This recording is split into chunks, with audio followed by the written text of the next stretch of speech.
Malvinas. No te olvido. Historia. Naturaleza. Geografía. Geopolítica. Actualidad. Usurpación. Historia viva. Contada por sus sus héroes. héroes. Testimonio. Familiares. Amigos. Un solo Un objetivo. solo objetivo. Con el fin Educar. Concientizar. Malvinizar.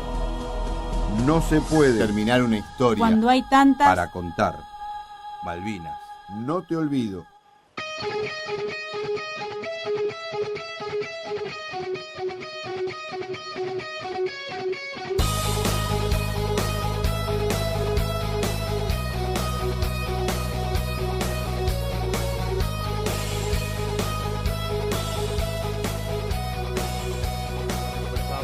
Buenas tardes, bienvenidos a un programa muy especial de Malvinas No Te Olvido, el programa de la Comisión Combatientes de Malvinas de APL, aquí en BCN Radio, sí, pero aquí en BCN Radio en la Feria del Libro, un sábado a la tarde. Muchísimas gracias a Fabián Esteco por darnos esta oportunidad de estar acá en el stand de la Biblioteca del Congreso de la Nación, donde está el Bibliomóvil y está BCN Radio, una emisión muy especial del programa. Vamos a presentarnos en sociedad y lo primero que queremos saber es las temperaturas en Buenos Aires y en Malvinas. Hola, muy buenas tardes. La temperatura en Ciudad Autónoma de Buenos Aires es de 22 grados y en nuestras Islas Malvinas 10 grados. Casi un veranito, ¿no, Chiqui? ¿Qué decís? La verdad que sí, vos sabés que el viernes pasado hizo 6 grados, ayer hizo 8 grados y hoy 10, Hoy así que 10. me parece que vamos... Nos dan ganas de ir a visitar la playita Caribe, ¿no? Y como siempre decimos, lleno de minas. Ahora, ¿qué pasó con la temperatura? ¿Cambió la voz a la temperatura? La verdad que es una cosa de locos. ¿Pero quién no dijo, sé. quién dijo la temperatura? Mirá, obviamente nosotros como combatientes, veteranos de guerra, estamos en contra de las guerras, pero la verdad que se podría haber hecho hoy y no en el 82, porque tenemos como 10 grados arriba. Es ¿Qué? increíble. La hubiesen pasado un poquito mejor. Y yo creo que sí, al menos, bueno, lo podríamos, hubiéramos pasado en musculosa. Ok, bueno, vamos a presentarlos en sociedad. ¿Quiénes somos los que hacemos Malvinas No Te Olvido? En la conducción, Mariano Castro, Jorge Toledo Chiqui y Ricardo Daer. En la producción, Eduardo Afonso y Marcelo Asensio. En líneas telefónicas y redes sociales, Karina Guevara y Jorge Quirós. Y en los controles, nuestro operador, Nico. Que la está rompiendo en la Feria del Libro, como siempre. Hay cola de mujeres, cola de minas, vamos a decir. Es un programa de Malvinas, hay cola de minas para conocer. Furor a con Nico. el nuevo corte de pelo de Nico. Exactamente. ¿Cómo hacen para comunicarse con nosotros?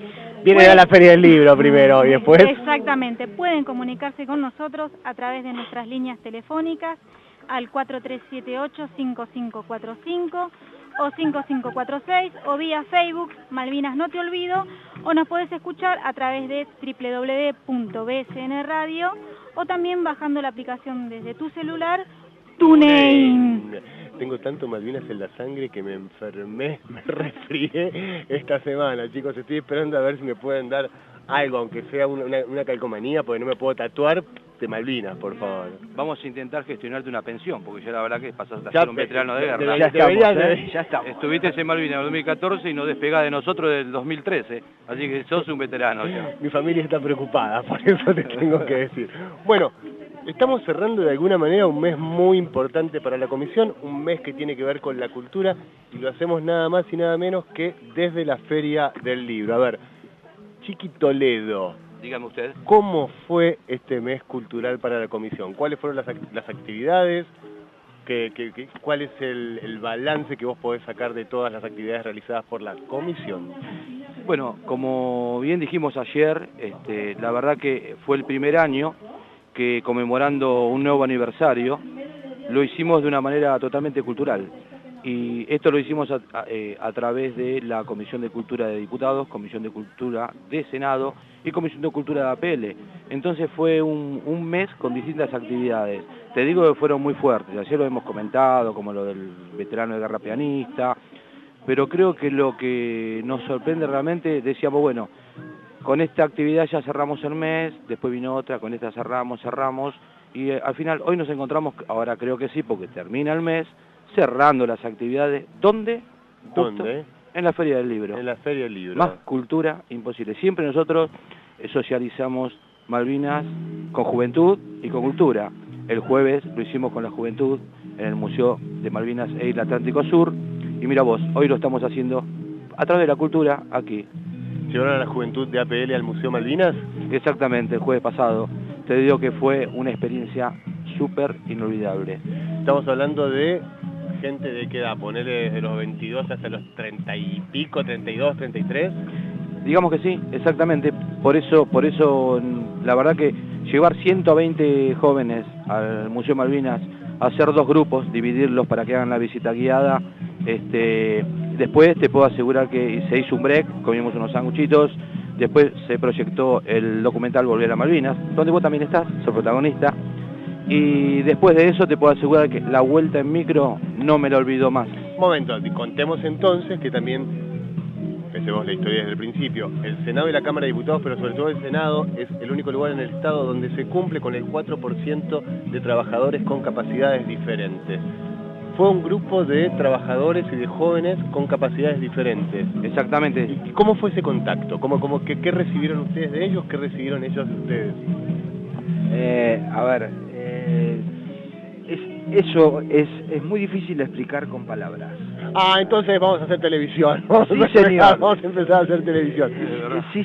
¿Cómo fue? Vamos a desarrollar esto. A ver, porque uno cuando ve a los chicos con capacidades diferentes, uno a veces los subestima o piensa que no entienden las cosas como realmente son.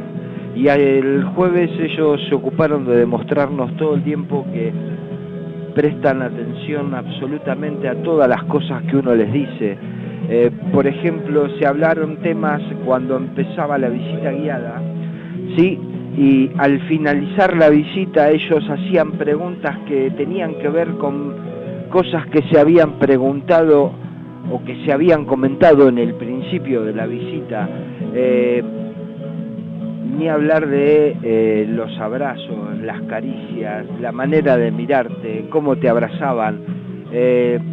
Creo que si hay algo que, digamos, podría cerrar de una manera maravillosa la visita del jueves, fue el pedido de ellos de pedir que hiciéramos un seminario exclusivo para ellos, pero no porque ellos no tenían la capacidad de entenderlo, sino que quería que le dedicáramos más tiempo para que pudieran tener todo y un seminario donde ellos pudieran tener los traductores que ellos necesitan para no perderse nada.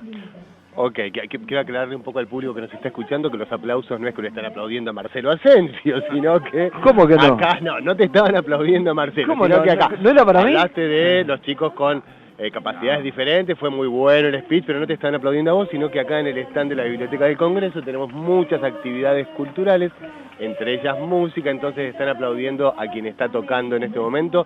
Los invitamos a todos durante esta hora a que vengan al stand de la Biblioteca del Congreso. Yo me lo había creído. Te veía un poco agrandado. Yo me lo había creído. Mirá, hubo algo que fue muy interesante este año en la conmemoración del Congreso de la Nación. Me puedo equivocar, ustedes lo van a tener muchísimo más claro, pero es una de las primeras veces que yo veo trabajar a las comisiones de cultura de Senado, de diputados y de APL juntas en un proyecto en común y en un proyecto que tiene que ver con Malvinas, con rendir homenaje a nuestros héroes de Malvinas y con recordar a 35 años la gesta. Sí, por eso nos pareció un año totalmente distinto, ¿no? Haber trabajado con distintas secretarías de cultura y también sumarse a este trabajo el Museo Malvinas. O sea que fue algo hecho en conjunto en el cual duró todo un mes. Eso fue lo importante, porque estamos acostumbrados a que el 2 de abril se hace un acto y después pasa a otra cosa. Acá fue todo un mes y es la primera vez que se hace con todas las direcciones de cultura. Sí, totalmente importantísimo. A ver si recuerdo un poquito, hubo una inauguración de una exposición de fotos que se hizo en el anexo de diputados, este fue el puntapié inicial, después yo recuerdo que hubo una charla por parte de algunos científicos que estuvieron buscando al Belgrano, me acuerdo que esta fue otra de las actividades. En el Salón Parodi. En el Salón Delia Parodi de la Cámara de Diputados, la actividad de ayer en el Museo Malvinas. Sí, antes hubo una el día 17, ¿digo bien? No, el día 7, que fue la historia del veterano de guerra que tocó el piano en el buque Canberra y tocó el himno. Bueno, vino, tocó en vivo, aparte, bueno, él ya tiene una orquesta de 19 músicos que vinieron a tocar en vivo, así que, y también estrenó su tango. Él hizo el primer tango de Malvinas. De Malvinas. Exactamente, porque si bien el tango se llama Soldado Bueno. Exactamente, porque no nos olvidemos que Malvinas está interpretado en distintos, tanto en el rock nacional como en el folclore, pero no en el tango, no había un tango de Malvinas. ¿El tango cómo se llama? Soldado Bueno. No se está refiriendo de Sergio Painroy. No se está refiriendo a ninguno de ustedes dos. Creo que Les no. quiero decir, no se hagan cargo ni de los aplausos ni de Soldado Bueno, porque no se está refiriendo a ningún, ni siquiera a Ricardo Daer, que nos debe estar escuchando. Igual no nos tenemos que olvidar que el mes de abril arranca en realidad con el primer programa de este año desde Ushuaia. Es verdad, es verdad. No nos olvidemos. Sí, recién lo nombraste. Desde acá aprovechamos para mandarle un gran abrazo a Ricardo, ¿sí? Que hoy no pudo venir. Así que Ricardo, seguramente que nos estás escuchando, te mandamos desde aquí todos un fuerte, muy fuerte abrazo. Abrazo. A ver, los quiero preguntar a ustedes, pero hagamos un pequeño, siempre hacemos viajecitos en el tiempo nosotros. No nos vamos a ir al 82, quiero que nos vayamos al 84, 85, 86, 87. Recuérdense en esos años y piensen si soñaron en algún momento estar haciendo un programa de radio desde la radio de la Biblioteca del Congreso en la Feria del Libro. ¿Cómo estaban en esos años ustedes? Marcelo, arranca vos. A ver, en el año 84, 85, ¿sabés dónde estaba yo? ¿Dónde estabas? 70 metros bajo tierra, negro. No podías imaginar que no, jamás. La historia, la vida iba a dar una voltereta importante. No. ¿Tenías laburo? ¿Te estás Sí. emocionando, me parece a mí? ¿Sabes qué pasa? A ver, no podía hablar, no podía hablar. Ustedes lo saben, ¿No podías hablar de qué? ¿De Malvinas? No hablaba de Malvinas. A ver, yo hablar de Malvinas se lo debo a 3 personas. ¿Sí? Acá hay 2.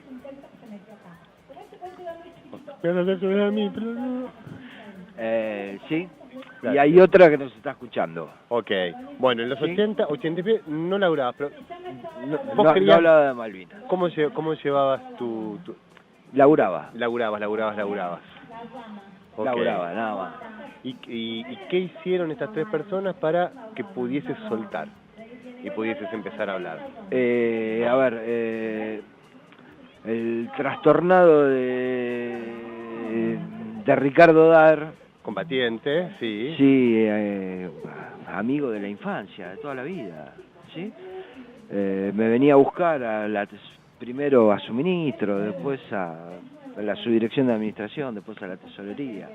Me venía a buscar, yo lo sacaba cagando, le decía que no podía. Y bueno, un día me convenció y lo conocí a Chiqui y alguna vez fui a la comisión y alguna vez fui y después me casé. Sí. Y entre los 3 acá estoy. Ok. ¿Y vos, Chiqui, en los años 80, te imaginabas que después de mucho tiempo... Estamos en la Feria del Libro, no es poco, es muchísimo. Estamos en el stand de la Biblioteca del Congreso en BCN Radio. Mirá, realmente para mí hoy es un día histórico de mi vida, digamos, porque vamos a arrancar como vos preguntaste.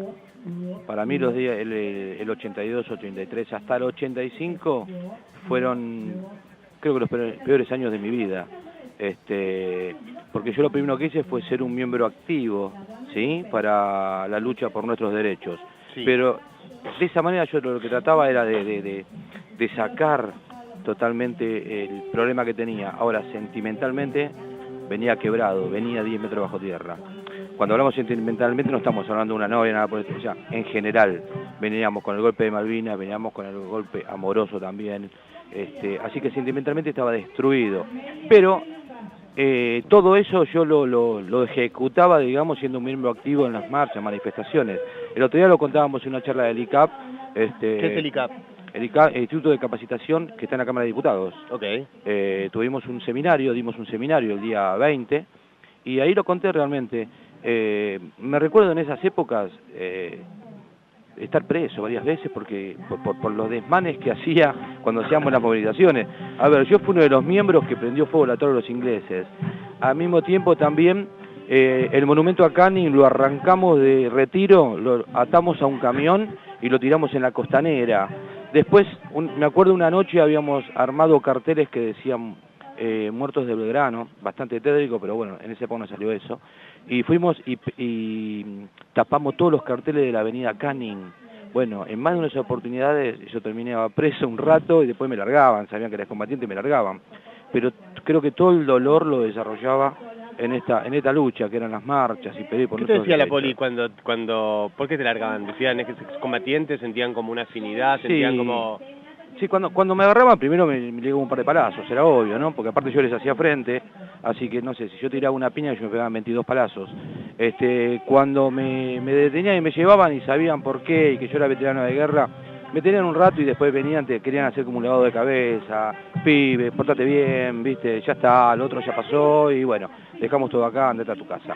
¿Pibe? ¿No te rompía, ¿no? Que te dije, pibe? Y cuando venimos, sí, me parece que en el proceso de movilizador que hubo, que nos llamaban chicos de la guerra y sabíamos nosotros que no lo habíamos sido, éramos jóvenes, sí, éramos chicos, pero bueno, lo que desarrollamos en Malvinas, cuando volvimos, ellos ataban lo de chico a no haber hecho nada, entonces a nosotros nos molestaba y nos dolía el tema de chico. El tema de pibe también, como también lo que nos quedó, el otro día lo hablábamos con Marcelo, con Ricardo, con Jorge Quiroz, es el tema del orden. O sea, si alguien viene y te dice, a mí me dicen, por ejemplo, Chiqui, vení, yo no voy, ¿entendés? Ajá. No voy. Son cosas que han quedado, ¿no? Patología que a uno nos han quedado. Por eso, a eso me refería.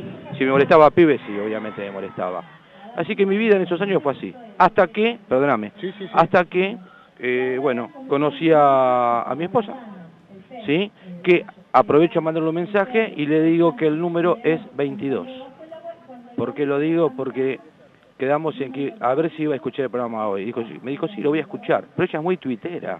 Entonces, le dije, bueno, voy a tirar un número en el programa, cuando llego esta noche te lo voy a preguntar. Así que para que sepa mi mujer, el número es 22. ¿Estás usando un medio de comunicación para seguir enamorando a tu mujer? Me parece... No, para meterle presión. Me parece Presión, para se meterle llama presión. presión eso es presión, sí ustedes señor. hacen bailar a todos, en cualquier momento van a Sí, hacer señor. correr. Yo les propongo que nos sigamos quedando un ratito más en los...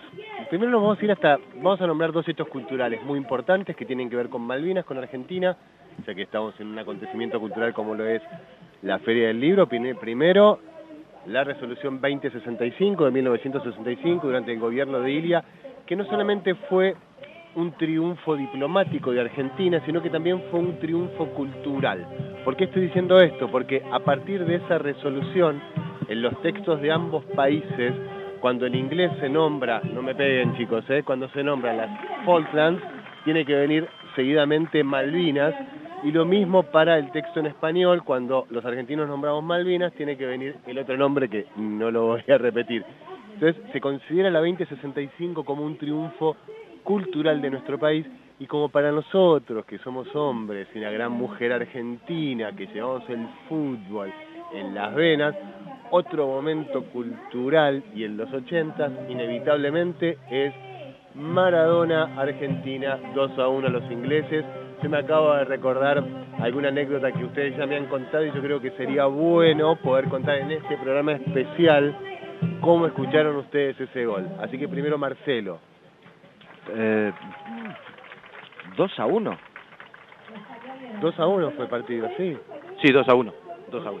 2-1 ni me acuerdo. No existen.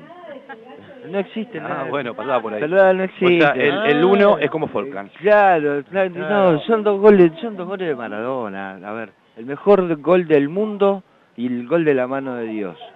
¿Cuál festejaste más?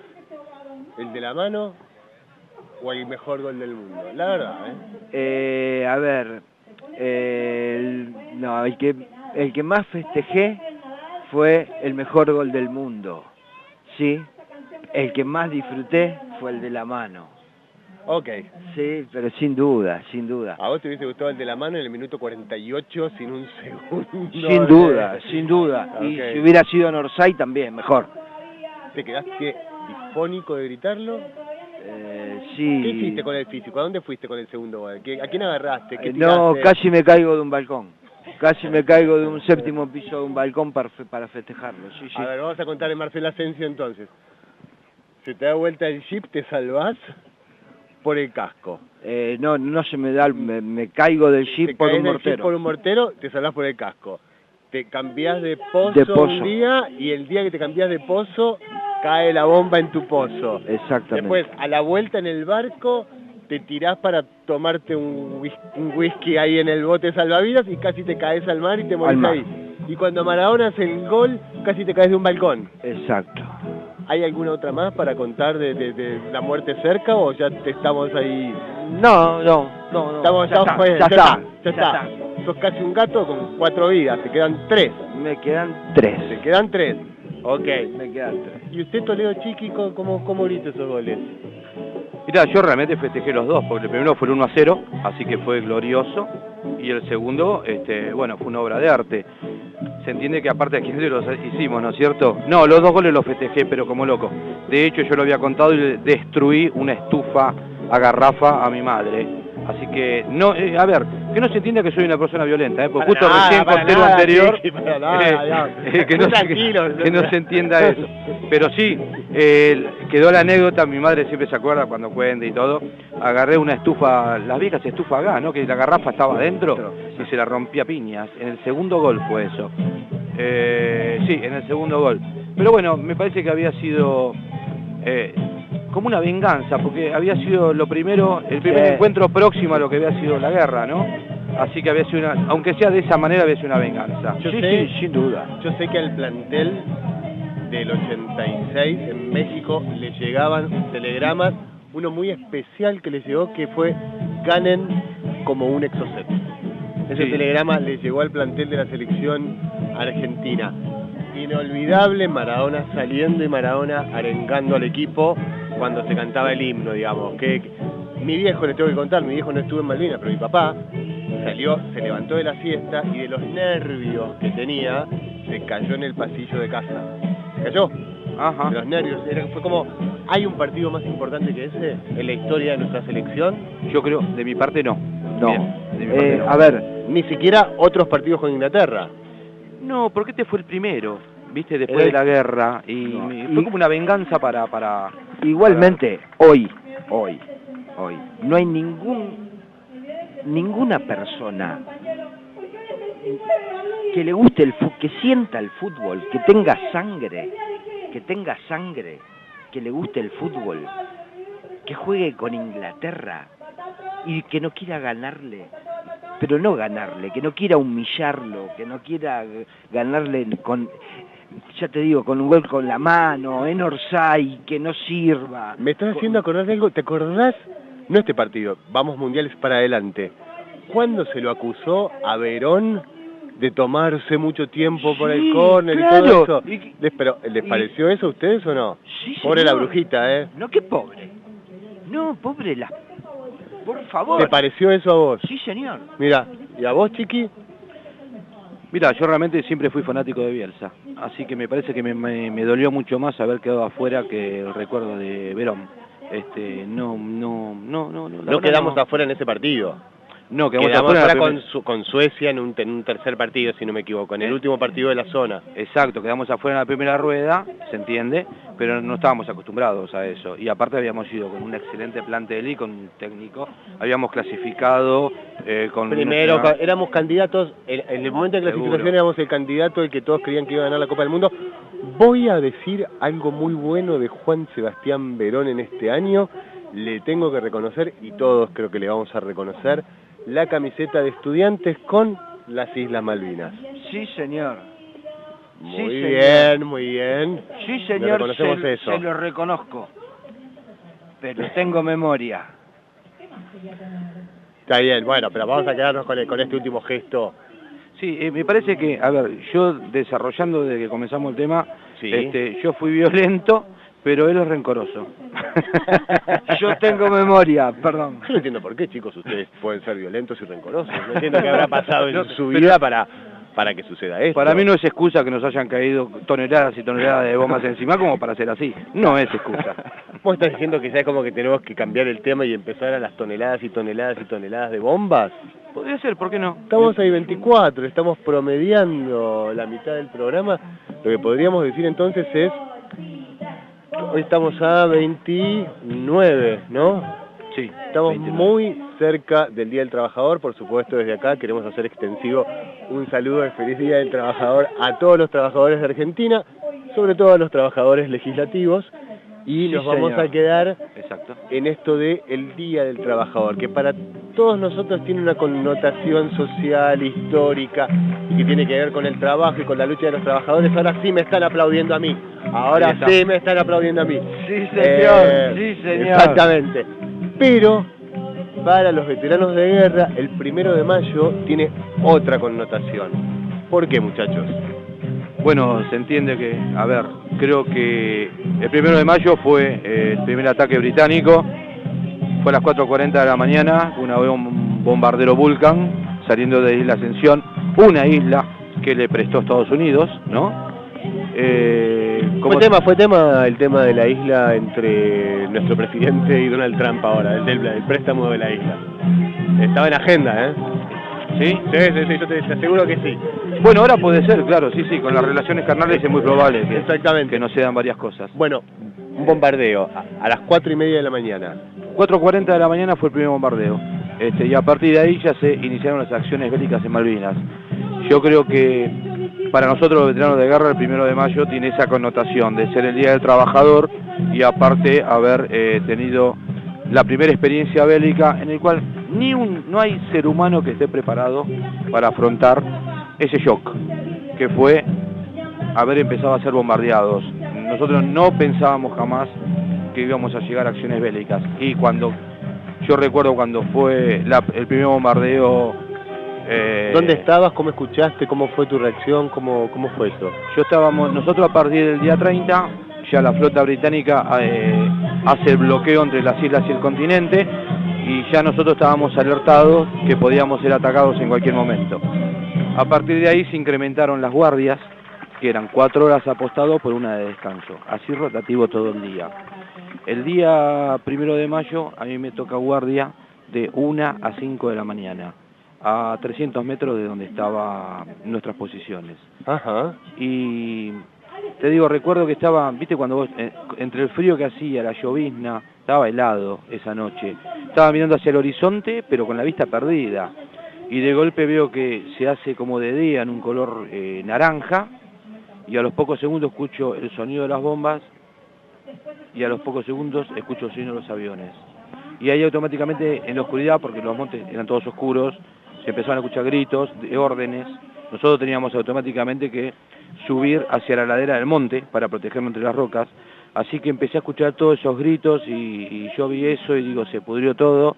Y bueno, tenía que volver obviamente con mis compañeros en esos 300 metros. Me traí un alambrado que había, me caí. Volví con ellos, subimos la ladera del monte y a partir de ahí ya fue cerca de las 8 de la mañana, ya empezaron a atacarnos con los Harrier y los Sea Harrier. Y así fue todo el día. Recuerdo... Primer momento de miedo de verdad. Sí, totalmente, porque fue un shock realmente. No esperaba yo, la verdad, que íbamos a ser atacados. Y ese día, automáticamente cuando subimos a la ladera, al rato empezó a llover mal. O sea que estábamos bajo la lluvia y me acuerdo que cuando aparecieron por primera vez los Harrier, que los vi, yo inclusive dije, qué antiguos que son, porque eran verdes. Y nosotros durante el año de clima habíamos camuflado todas las unidades. Y los empezamos a ver y me acuerdo que le tiraba toda la isla. Le tiraba toda la isla. Toda la isla de tirada. Sí, a pesar de saber que no teníamos la distancia como para pegarle, le tirábamos todos. Y así fue todo el día, ataque. Me acuerdo decían alerta roja norte y nos poníamos para ese lado, alerta roja, fin de alerta roja norte, al rato alerta roja sur, nos poníamos para el otro lado, y así fue todo el día. Interrumpo un segundo para recordarle a los oyentes que esto es Malvinas No Te Olvido, que estamos hoy en vivo desde la Feria del Libro en el stand de la Biblioteca del Congreso de la Nación y en la radio de BCN Radio.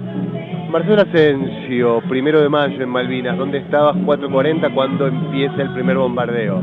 4:40 estaba en el cuartel del Royal Marine, durmiendo, Sí. vestido, bajo techo, con calefacción, vestido, sí, Un duque. un duque, sí. Primer ataque, alerta roja, medio dormido, a medio vestir, salimos a los pozos, bombardeo de cabeza en los pozos, es decir, me tiro a la pileta literal, ¿sí? Sí. Los pozos estaban llenos de agua, no entendíamos nada, ¿no? Se movía el piso por los ataques de los aviones, el cielo estaba rojo, para mí era de los ataques ingleses. Nosotros no teníamos ni idea de lo que pasaba, era lleno de municiones trazantes, pero claro, después supe que era lo que tirábamos nosotros. ¿Era nuestra? Eran nuestras, era un descalabro, nada, no entendíamos absolutamente nada. Eso fueron, no sé, como 3 horas más o menos. Bueno, eso fue realmente el comienzo de la guerra, el bautismo de fuego. El bautismo de fuego, vamos a decirle a la gente, comienza el 1 de mayo, 4:40 de la mañana, como decía Chiqui, arranca el bombardeo. ¿Qué es lo que ellos buscan bombardear primero? ¿Cuál es el objetivo? El aeropuerto. ¿Por qué? Bueno, el objetivo fue destruir el aeropuerto para quitarnos el puente aéreo con el continente, dejarnos aislados totalmente, y de esta manera, ya el bloqueo lo efectuaron con las naves, cosa que lo único que podíamos hacer, un puente aéreo, lo iba a repetir, y estaba a través de un puente aéreo. Lo que ellos, o sea, nunca tuvieron en cuenta la profesionalidad y la capacidad de nuestros pilotos volando con los Hércules a 2 metros del mar, para traernos las cosas, y algo que no lo pudieron interrumpir durante toda la guerra. Ahora, es decir, hasta el último día llegaron los aviones. Le tiraron al aeropuerto durante muchos días, todos los días sistemáticamente. Todos los días. Sistemáticamente había que destruir el aeropuerto. ¿Lo rompieron? ¿Lograron romper el aeropuerto? No lograron romper ese puente aéreo. ¿Por qué? ¿Qué pasó? ¿Qué hicieron los argentinos para que no cumplieran con esa misión? No lo han cumplido porque realmente los muchachos, los chicos de la guerra que teníamos en el aeropuerto con sus antiaéreas, era una cosa eficaz y un trabajo denodado, pero terrible. Y a su vez también lo que se hacía era, ellos bombardeaban y después salían los soldados a hacer círculos de turba. ¿Reconocimiento para ver cómo estaba el aeropuerto? Claro, porque ellos bombardeaban y después volaban a alta altura y a través de los satélites americanos y la fotografía que también sacaban ellos veían como que la pista había sido rota, había destruida. Se simulaba como que la pista estaba rota. ¿Qué hacían? Soldados argentinos metían tierra como para hacer claro, para que se viera una foto en que la pista ya no estaba operativa. Exactamente, y ellos creían que ya no estaba operativa y después se enteraban que a la noche venían los Hércules y descargaban cosas. Entonces al otro día, a media mañana, arrancaba de nuevo a bombardearla. Y así fue toda la guerra. Vamos a contar 2 historias, porque nosotros tenemos una historia para contar de ese 1 de mayo, no una historia personal, pero sí una historia de un combatiente que trabaja con nosotros. Entonces, una unidad en el aeropuerto, ese día, ese 1 de mayo, en ese bautismo de fuego, derriban un Sea Harrier. ¿Es así? Sí, es así. Y bueno, tenemos el orgullo y el honor de que trabaje con nosotros en el Senado, ¿no? Digamos el nombre, ¿no? No lo vamos a decir porque me da celos. Claro. Eduardo Afonso, el querido Eduardo Afonso, a quien le mandamos un abrazo. Parte de esta comisión, también parte de este equipo de trabajo, así que también, y 30 y pico de años junto a nosotros trabajando en el Congreso de la Nación, en nuestra casa. Entonces, tenemos por un lado el primer ataque inglés el 1 de mayo, Eduardo Afonso desde su puesto con un grupo de argentinos que derriban el primer avión. Esa es una parte. Ahora, Chiqui, a vos te tenemos en otro lado de la isla derribando un avión también. Sí. ¿Cómo es las cosas de la guerra? Sí, las cosas tremendas de la guerra. Sí, bueno, lo que sucedió realmente es, no Chiqui, ¿no? Sino gran parte de la defensa argentina fue la que derribó ese avión. Hablábamos recién de las balas trazantes, ¿no? Que se veían, le tiraban a todos los aviones que veían, le tiraban con todo. Sí, pero lo que sucedió ese día, como bien dije, nos mandaron a la ladera del monte y de ahí a cada rato era alerta roja sur, nos preparábamos, al rato fin de alerta roja norte, así nos tuvieron locos. En un momento dado, que estábamos fumando, yo me acuerdo que estaba sentado en una piedra fumando con el fusil al costado. ¿Tenías tabaco para fumar o ya fumabas pasto? No, teníamos cigarrillos. Fue el 1 de mayo, hasta el 1 de mayo más o menos. ¿Todavía había? Sí, había. De golpe, entre lo que es Sapperhill y Willis Rush está Muddy Brook. Eso es, o sea, es un paso muy espacioso. A la salidita de Puerto Argentino, más o menos. 8 kilómetros. Exactamente. 8 kilómetros. De golpe, no sabemos cómo, sentimos ruido y apareció un avión. Y detrás del avión venían unas estelas grandes naranjas, eso me acuerdo, y el avión pasó entre nosotros y Willis Rush, o sea, por arriba de Muddy Brook, por arriba de la cabeza de Marcelo. Sí, señor. Y a una altura de calculo más o menos unos 200 metros como mucho. Y cuando pasa delante de nosotros, lo que hace es mover las alas para mostrarnos la escarapela y también lo que hace es eyectar los tanques suplementarios sobre la bahía. Automáticamente cuando vemos esta escena, nosotros pensamos que eran bombas y todo el mundo empezó a tirarle. Inclusive yo me acuerdo, la verdad es una escena parece una escena de combate, porque yo tenía el casco desabrochado, agarré el fusil, me puse el faso en la boca y me puse a tirar en ráfaga y le tiramos todos. Y vimos cómo se veía el fuselaje, los impactos, después el avión se eleva y vemos cómo detrás de Puerto Argentino una estela de humo, ¿no es cierto?, que se eleva hacia el cielo. ¿Se logró eyectar o no? No. Empezamos a gritar viva la patria, nos abrazamos, yo te hablo de mi unidad, ¿no? Sí. Nos abrazamos, viva la patria, viva la patria. Y había una famosa radio, a la que le nombra siempre Ricardo, que es como a la que él usó, la Thompson, que estaba contra una roca, y de golpe escuchamos putear a un tipo, que era el general Joffre, que era el general de la 10ª brigada nuestra, putear y decir que el avión era propia tropa. Era un Mirage nuestro, que no quiero decir el nombre del piloto porque no me quiero equivocar. Pero bueno, en realidad lo que habíamos derribado era un avión propia tropa. Yo me acuerdo que nos cogimos un bajón, porque era la primera acción directa que teníamos nosotros, y encima enterarnos que habíamos derribado un avión de propia tropa. La verdad que eso nos bajoneó mucho ese día, porque teníamos el shock de que comenzaban las acciones bélicas. Y nuestra primera acción de combate directa, no solo nosotros, no toda la defensa, fue derribar un Mirage. La verdad que fue un día tristísimo. Ustedes lo llevan en la sangre, ustedes lo llevan en el cuerpo, ustedes son los que vivieron esta guerra. Es como un muy buen ejemplo de lo que puede suceder en una guerra, que tenés en el aeropuerto una victoria sobre un Harrier y que no te puedan destrozar la pista, y a 8 kilómetros ponele más, a 13 kilómetros, las cosas de la guerra, que pones a dispararte y tirás propia tropa. ¿Cómo se recuperaron de eso? No, pero ¿sabés qué pasa?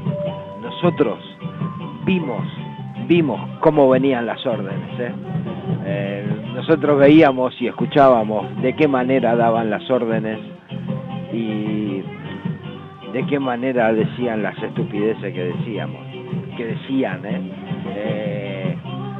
cuántas veces estábamos en primera línea y era retaguardia, o era retaguardia y estábamos en primera línea, No. Es decir, había un estado como de confusión en el tema de órdenes también. Pero sin duda, porque lo que pasa, si a ellos le hubieran dicho ese avión es propia tropa, nadie hubiera tirado. Ellos no tiran porque no tiraron solos, tiraron ellos, tiramos desde Modibrook, tiraron todos, Ok. Aparte, claro, por eso decía, no fue mi unidad, pero lo que pasó también, que las nubes estaban muy bajas, y por encima de las nubes habían quedado enganchados 2 Harrier que venían siguiendo al Mirage, que venía de bombardear la flota. Lo que pasa es que nosotros no sabíamos que por encima de las nubes venían los 2 Harrier. Entonces le tiramos al que vimos.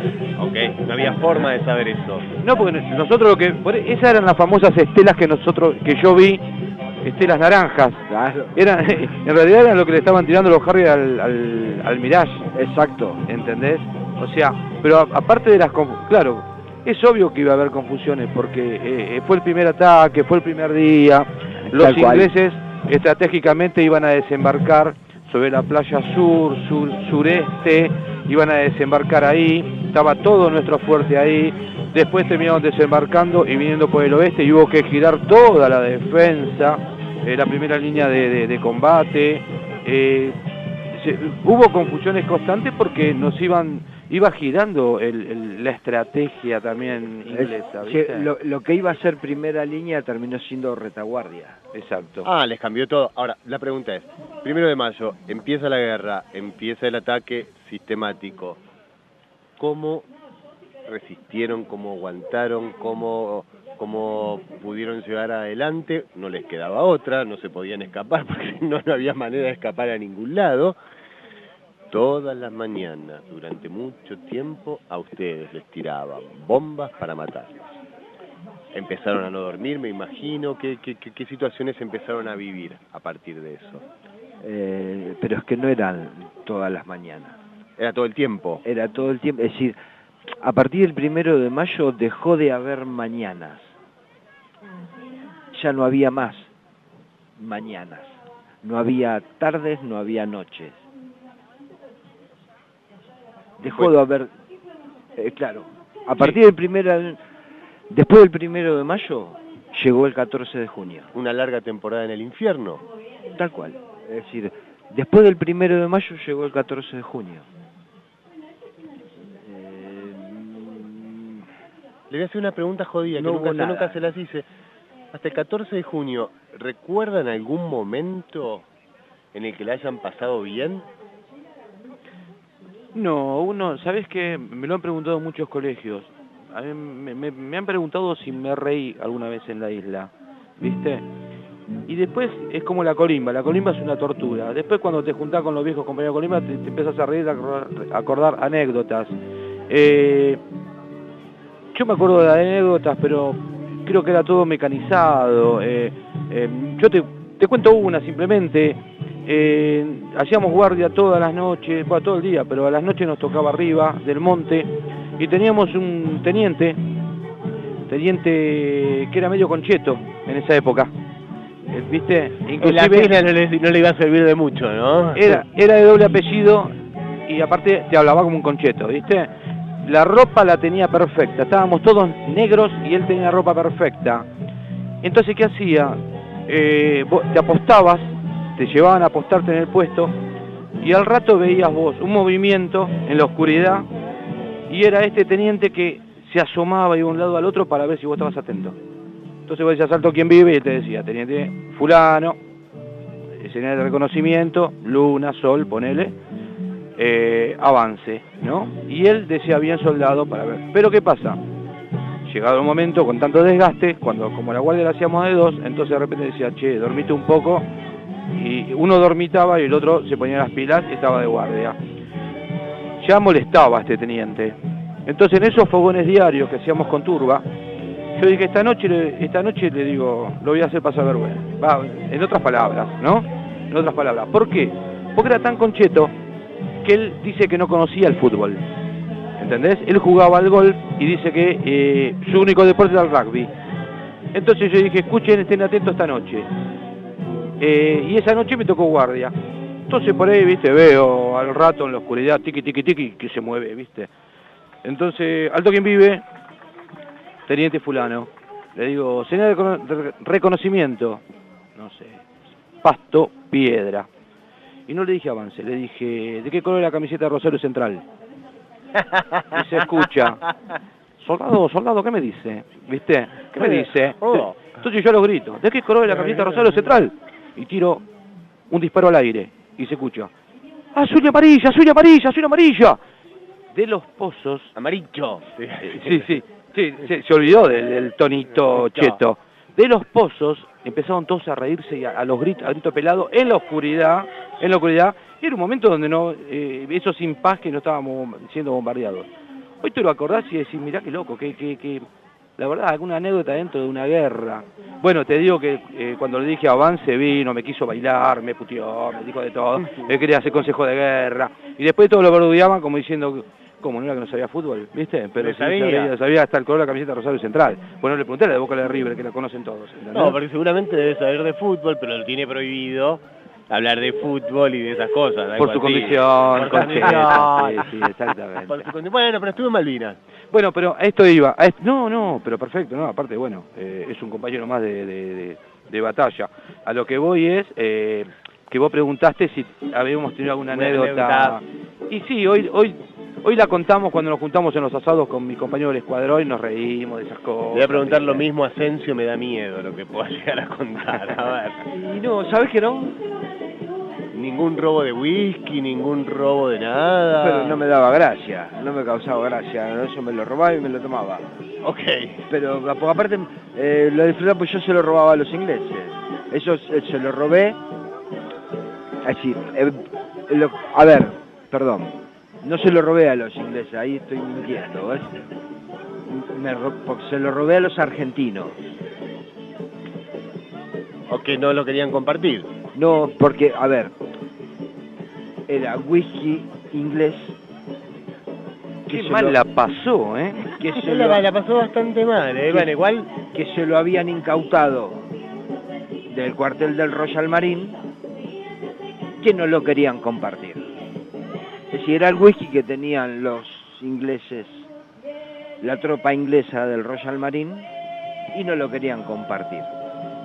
Entonces yo descubrí dónde lo tenían, y tampoco se lo robé todo, le robé el suficiente como para tomar, ¿sí? Ok. Y me tomé un par de botellas suficientes, sí, pero si te tengo que contar alguna anécdota así como graciosa o que hoy me la acuerde, no.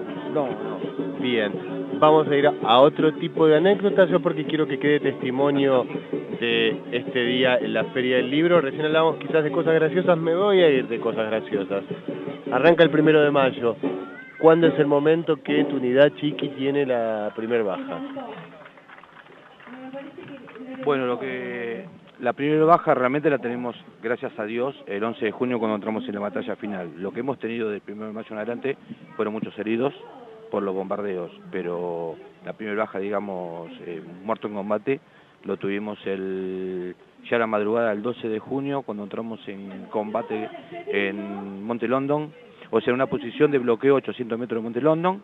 Ahí cae un sargento primero Rom, y esa es nuestra primera baja. Desde el 1 de mayo hasta el 11-12 de junio hemos tenido muchos heridos por esquirlas o por la expansión de los bombardeos navales, sobre todo, más que todo navales. ¿Te enteraste en ese momento de la primera baja o te enteraste después? No, fue automático porque el sargento pasa por detrás nuestro, éramos creo que 3 o 4 soldados, y dijo, ustedes quédense acá, hagan posición acá que yo me voy arriba a tirar unos tiritos. Era comando, y automáticamente habrá hecho 10-15 metros y le cayó un proyectil de artillería 105 encima. Y esa misma expansión nos tira a nosotros para atrás. Y ahí automáticamente nos enteramos que tenemos el primer caído. ¿Marcelo? El 10 de junio muere Ignacio Indino. ¿De qué manera? Una bomba de una fragata, que es la primera vez que me dan por muerto a mí. porque fue en el cuartel del Royal Marine y yo había estado en ese lugar hacía un ratito y como éramos con textura física parecida y eso Creyeron que eras vos. Crecieron que era yo, sí, pero no era. Ok, bueno, para que tengan en cuenta todos nuestros oyentes, esto es Malvinas No Te Olvido, el programa de la Comisión Combatientes de Malvinas. Estamos en vivo desde la Feria del Libro, en el stand de la Biblioteca del Congreso de la Nación, donde está el estudio de BCN Radio, la radio de la Biblioteca del Congreso. Y estoy con Ricardo Toledo Chiqui, con Marcelo Asensio y con nuestra Karina. Pero los dos señores que tengo al lado mío, uno a la derecha y otro a la izquierda, son dos señores que son veteranos de guerra, que en 1982 estuvieron en las Islas Malvinas, que a partir del 1 de mayo fueron bombardeados sistemáticamente durante muchísimos días, que estos recuerdos los llevan en su mente, en su corazón, en su cuerpo, y que es bueno que toda nuestra sociedad no olvide. Es bueno tener en vilo y tenerlos a ustedes contándoles de lo que se trató la gesta de Malvinas. Es bueno que estos dos veteranos de guerra estén hoy acá en la Feria del Libro, ganándose un lugar que lo tienen ganado por formar parte de nuestra historia. Para ir cerrando, porque Mariana se me está haciendo gestos de 5 minutos, abrirte un poquito el micrófono a vos, Chiqui, para que hagas un cierre, el cierre que vos quieras, y vos también, Marcelo, en cuanto a esta experiencia de estar acá y cómo lo relacionás con la guerra. Marce, termino yo. Bueno, dale. A ver, te agradezco, Chiqui, por dejarme primero. Bien. Bueno, a ver, estar acá realmente es una experiencia increíble. Cerrar este mes, haberlo empezado en Ushuaia, terminarlo en la Feria del Libro, después de todas las actividades que hemos tenido en la Cámara, en el museo, me parece que no hubo mejor manera de conmemorar estos 35 años.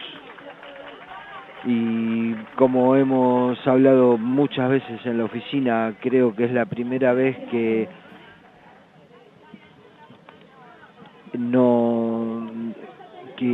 estos 35 años no nos hemos ocupado nosotros de conmemorarlos, se ocuparon los demás, se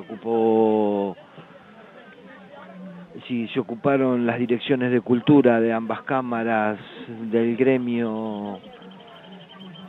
Creo que eso es un reconocimiento que tenemos que destacar, y que eso creo que es un lugar que tenemos que reconocerles a todos y agradecerles que por primera vez después de 35 años nos han dado. Nos ocuparon ustedes. Era la palabra de Marcelo Asensio, veterano de la Guerra de Malvinas, haciendo un cierre acá desde la Feria del Libro. Ahora va a hablar Toledo Chiqui. Sí, realmente lo dijo todo Marce, pero yo lo que quiero decir es que la vida de un veterano es muy difícil. Es muy difícil. Por más momentos que tengamos hermosos, siempre está presente. En el clima, en cualquier cosa siempre está presente la guerra. Ahora, toda mi vida me dediqué a luchar constantemente y a seguir luchando por la reivindicación de nuestras islas y por la malvinización. Estar hoy aquí realmente, para mí es tocar el cielo con las manos. ¿Pero por qué? Porque es como la respuesta al trabajo, ¿no es cierto?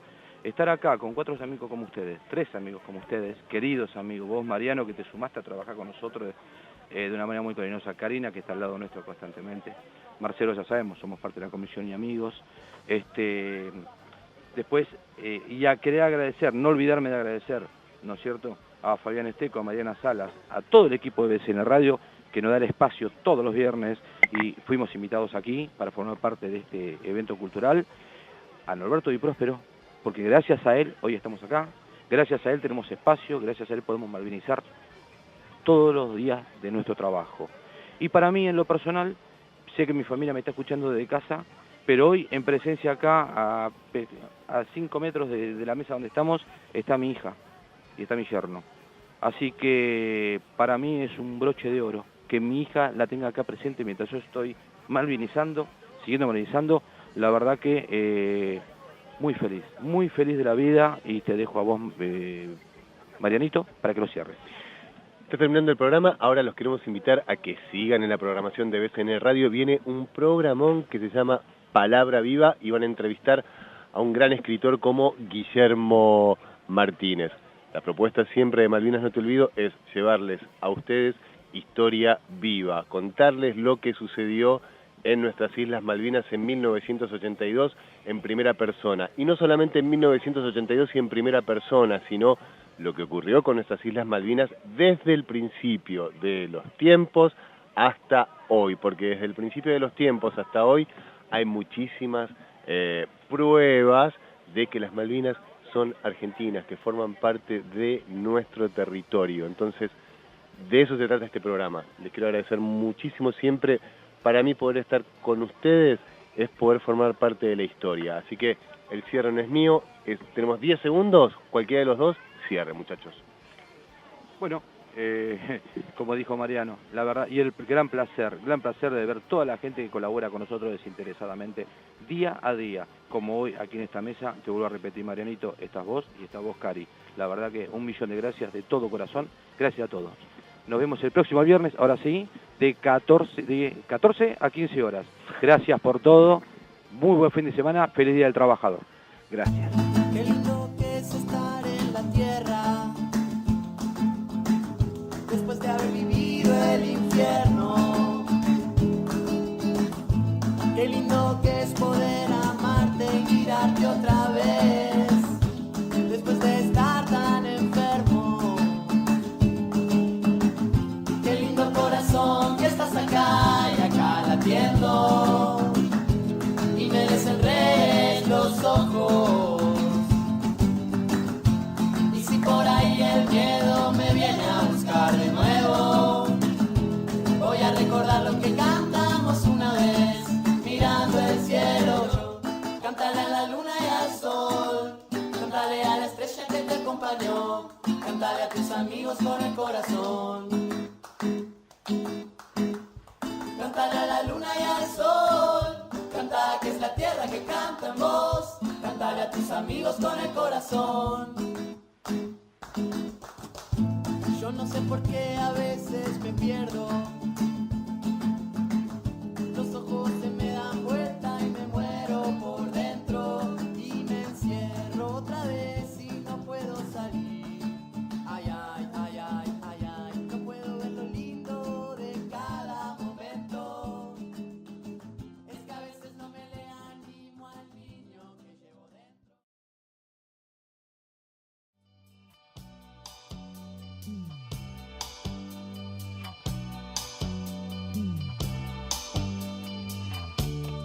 Alguien me ha dicho que la soledad se esconde tras tus ojos.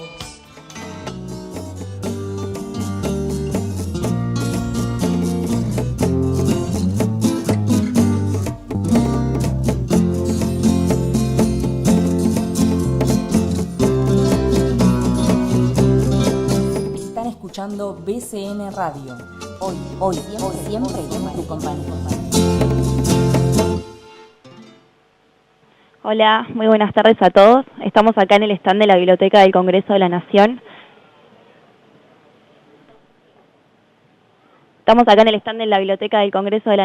Hoy vamos a presentar el ciclo Palabra Viva. Tengo el agrado de contar con la presencia de María Julia Magistrati.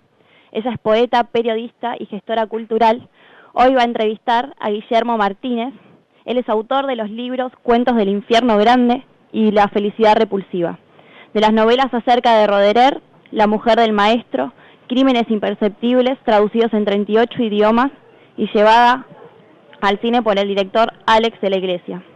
La Muerte Lenta, de Luciano B., elegido en España entre los 10 libros del año. Y Yo también tuve una novia bisexual, todas publicaciones hechas por Planeta. También escribió los libros del ensayo de Borges y las matemáticas, la fórmula de la inmortalidad y el ojo del, ¿me ayudas? Para todos, con colaboración. Gödel para todos. Ahí está, Gödel para todos, perdón. En colaboración con Gustavo Piñeiro y La razón de la literatura. Todos en Seix Barral. Publicó más de 50 reseñas y alrededor de un centenar de artículos en los principales medios culturales argentinos. Artículos,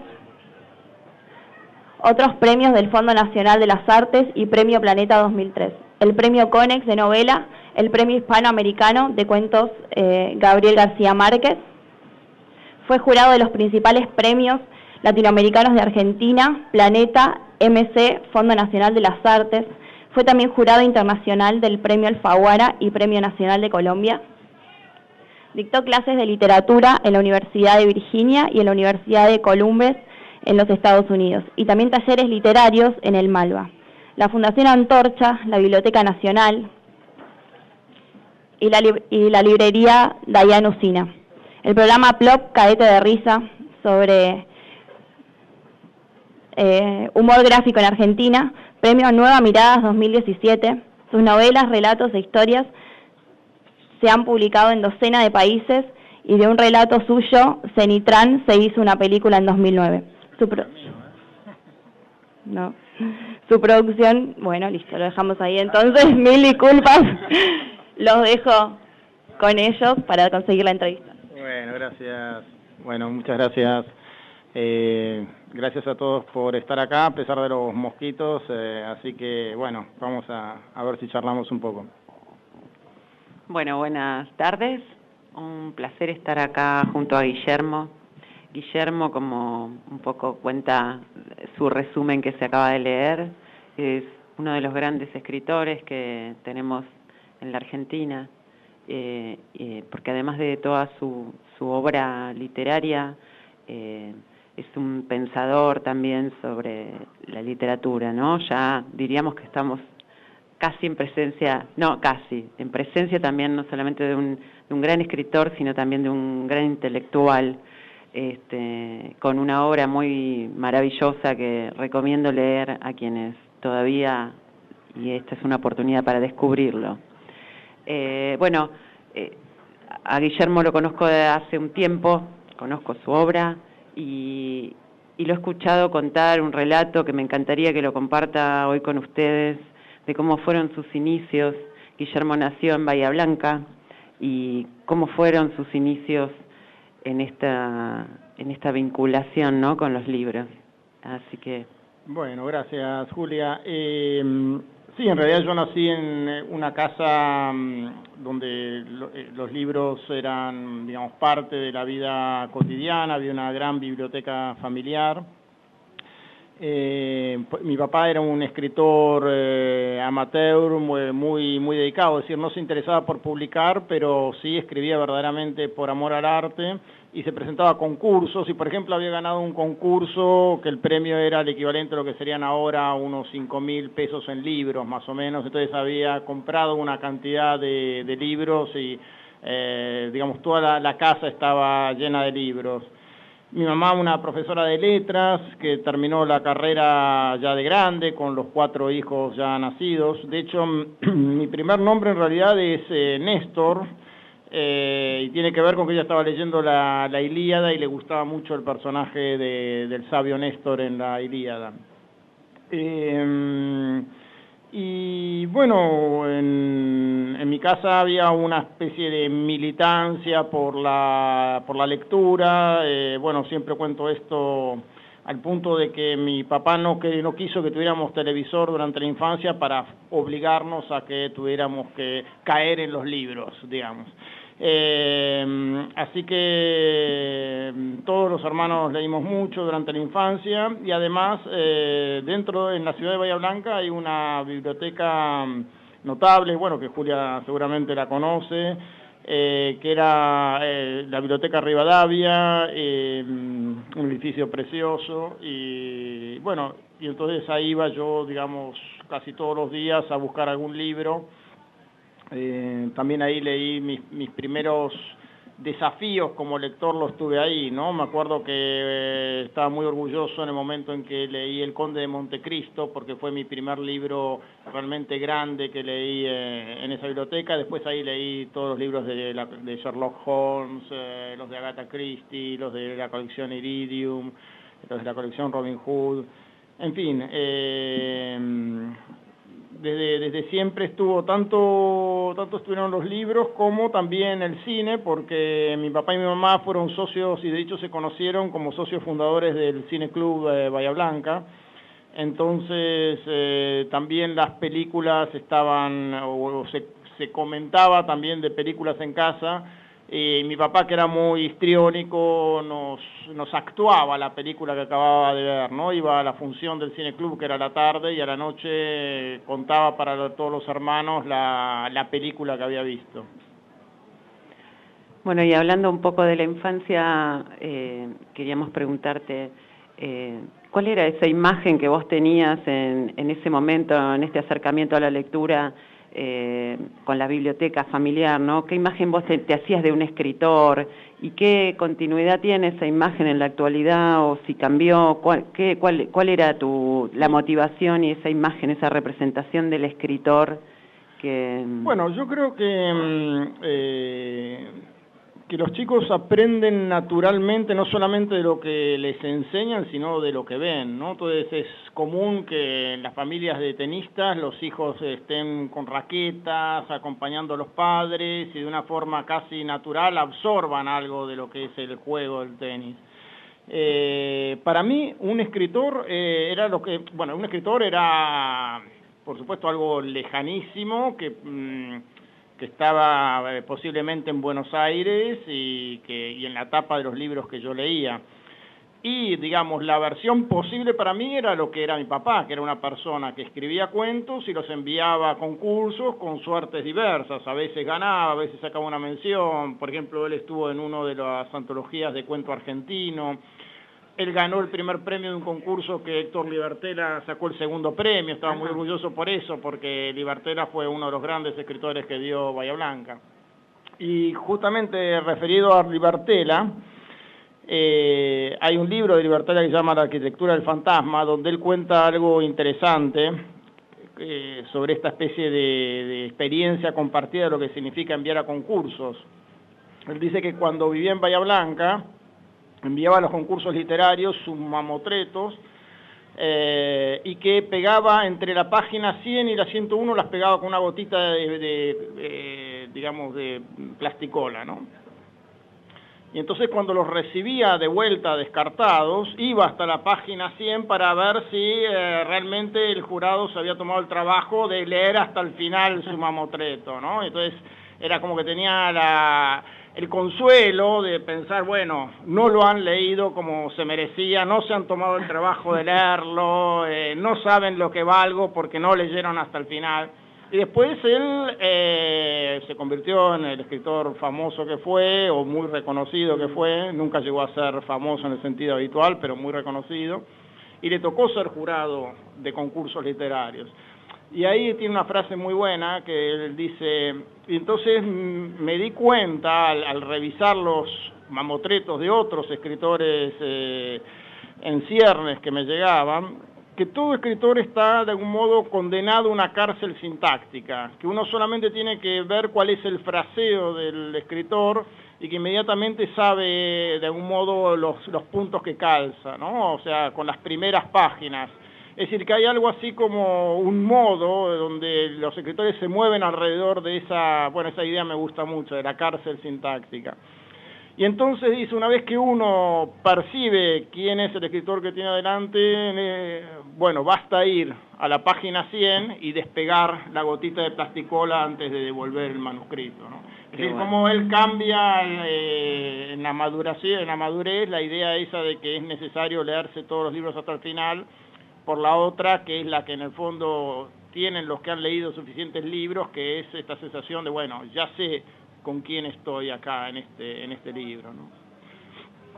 Bueno, y hablando de escrituras, y vamos a ver un poco cómo es la cocina de la escritura de Guillermo, ¿no? ¿Cuáles son hay lectura en ese momento de escritura, hay música, hay reminiscencias de lecturas, o hay sí, no, soy un poquito fóbico para escribir, en el sentido de que tengo que estar en silencio. Una vez me preguntaron qué música escuchaba, y yo dije esa de John Cage, que es Puro Silencio, 406, porque en realidad no podría escuchar otra música. Y trato de tener toda la mañana libre, después me voy buscando yo mismo, ¿no?, las interferencias, pero en principio mi hora de trabajo es a la mañana.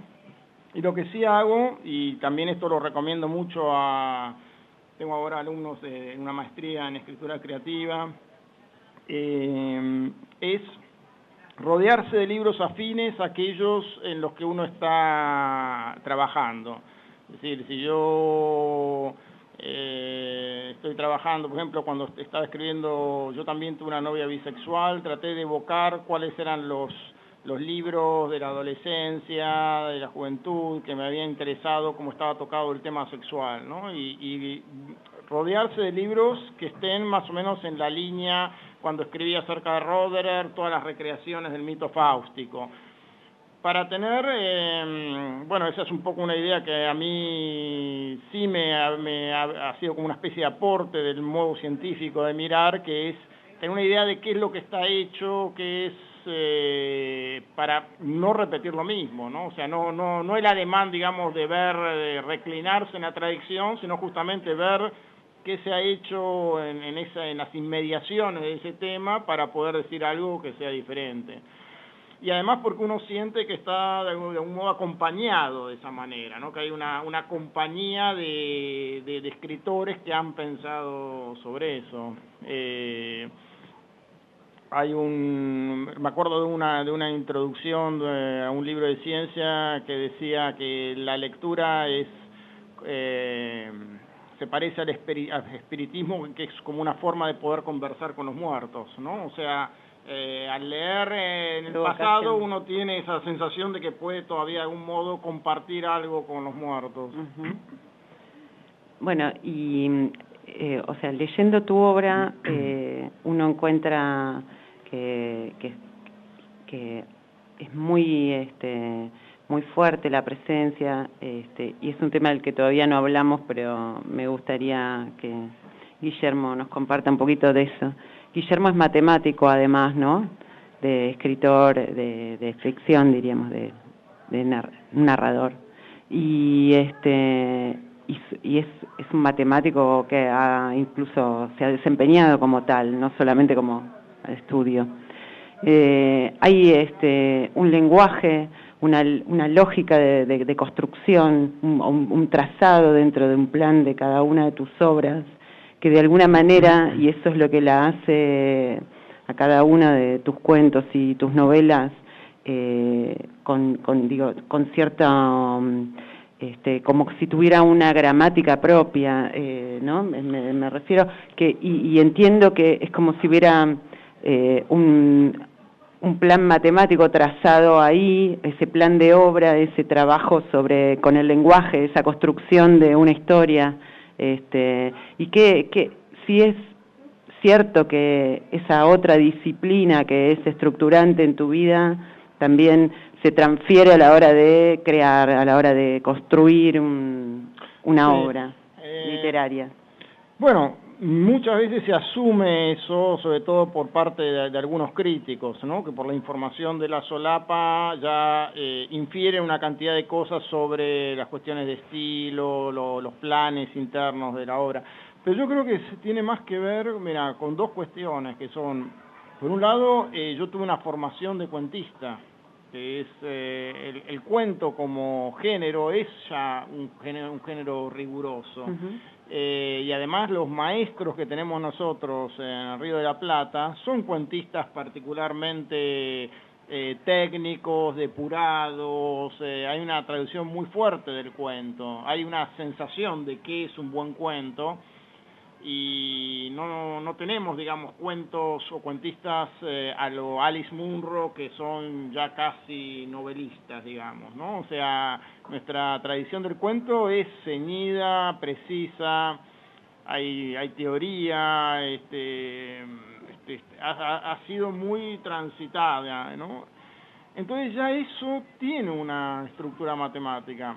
Y el otro costado es que yo también escribí novelas policial, y la novela policial, de nuevo, requiere de un plan y de un subplan escondido.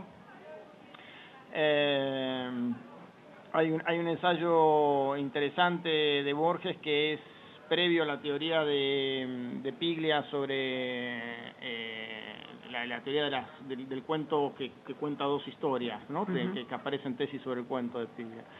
Y la idea de Borges, que esboza en un prólogo, es que como el lector de nuestra época ya es un lector entrenado y prevenido, el relato tiene que en el fondo ocultar siempre una segunda historia. O sea, está esa idea de que tiene que haber algo enmascarado, algo escondido en la historia que uno cuenta.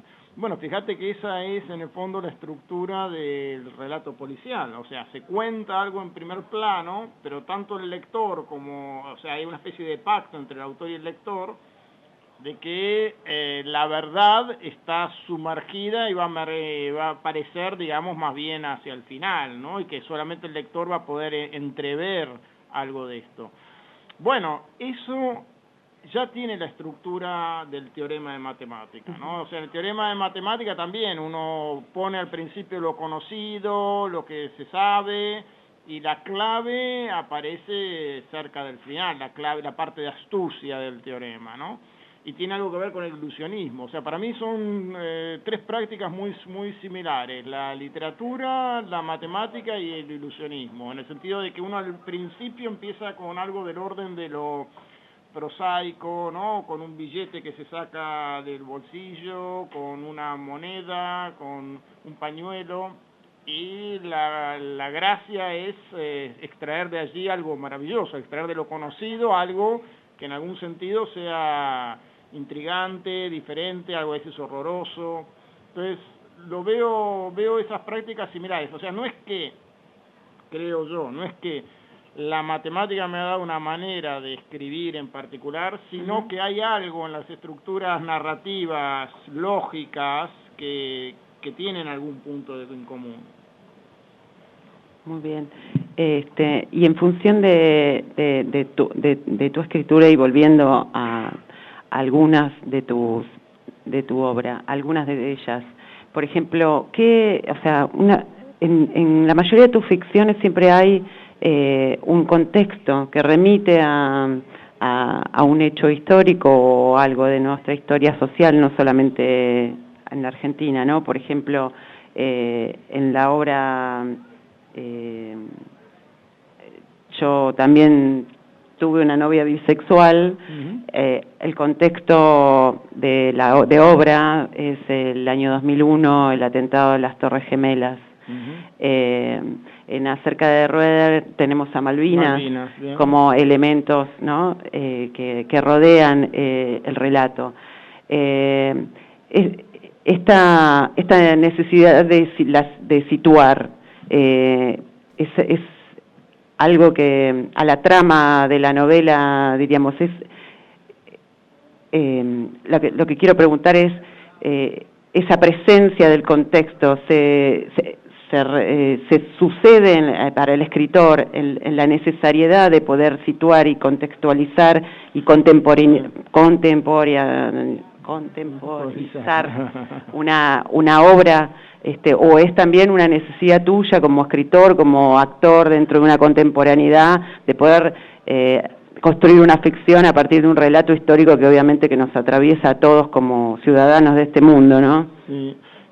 No, es muy interesante la pregunta, y te diría que en general mi idea siempre ha sido casi al revés, o sea, tratar de que mis novelas no estén situadas. Fíjate que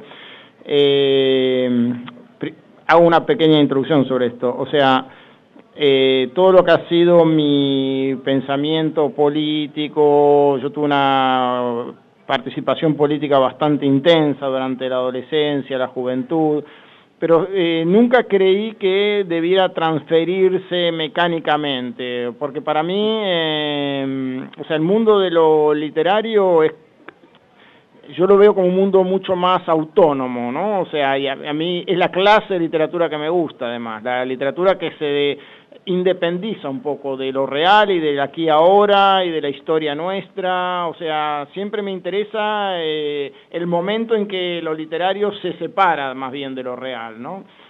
Y además el relato político en la Argentina siempre estuvo bastante, ¿cómo te puedo decir? Para mí automatizado en una cantidad de reflejos ideológicos. Es muy difícil de hacer relato político, ¿no? Pues inmediatamente uno empieza a detectar cuáles son los personajes de algún modo buenos, recuperables, los personajes malos. Cuando quieren hacer al torturador, cuando quieren mostrar el rostro humano del torturador, van a la infancia desgraciada. En fin, hay una cantidad de clichés y contraclichés en la literatura política que a mí me han apartado bastante de lo político. Pero sí me interesa quizá otra operación que intenté en un par de novelas, que es tomar algo de lo real y a veces de lo político y mostrar cómo interviene de una manera imprevista en una trama. Por ejemplo, la Guerra de Malvinas ocurre en la novela como una especie de intento exagerado, diabólico justamente, ¿no? Algo imprevisto y del orden de lo diabólico, que así también se puede ver la guerra. O sea, algo totalmente que nadie hubiera imaginado, no sé, una semana antes, que podíamos estar en guerra con Gran Bretaña. Ahora nos olvidamos, pero era una cosa que totalmente imprevisible, fue como lo de las Torres Gemelas, digamos, algo que nadie vio venir. Entonces, en ese sentido me interesó la guerra, como una especie de trastocamiento diabólico en un momento de la narración. Es decir, la guerra, pero puesta al servicio de la narración, no como telón de fondo, como... eso por un lado. Y luego el otro momento que toqué, que tiene que ver con los desaparecidos, etcétera, fue en un cuento que se llama Infierno Grande, y justamente para no ir, digamos, de lleno a este tema, elegí una vía totalmente lateral a través de una especie de historia policial en un pueblo, ¿no? Es decir, que cada vez que voy a tocar algo que tenga que ver con lo político, pienso mucho porque me parece que es un camino muy pisoteado, ¿no? En algún sentido. Bien. Bueno, muchos de ustedes conocerán, y tal como se leyó al principio, que una de las obras de Guillermo, Crímenes Imperceptibles, fue llevada al cine por Alex de la Iglesia, el director español. En el cine creo que se llama Los Crímenes de Oxford. Y quería saber qué pasaba con este traslado de lo que es la obra literaria, ¿no? Narrativa, la novela, pasada a otro género, diríamos que es el guión de cine. Si tuviste ahí una intervención, si son géneros, o sea, son lenguajes para poder contar lo mismo, si necesariamente tenés que sacrificar parte de la obra o del decir de la obra en función del guión y de la imagen cinematográfica, etcétera. Sí, la primera cuestión, en el caso de mis novelas, en general son novelas narradas en primera persona. Entonces hay una parte de la novela siempre que tiene que ver con el razonamiento del narrador sobre las cuestiones que van ocurriendo. Entonces, eso es muy difícil de traducir en el cine. El cine, digamos, actúa en general como una especie de tercera persona, narrador omnisciente, ¿no? Lo que se ve es lo que es.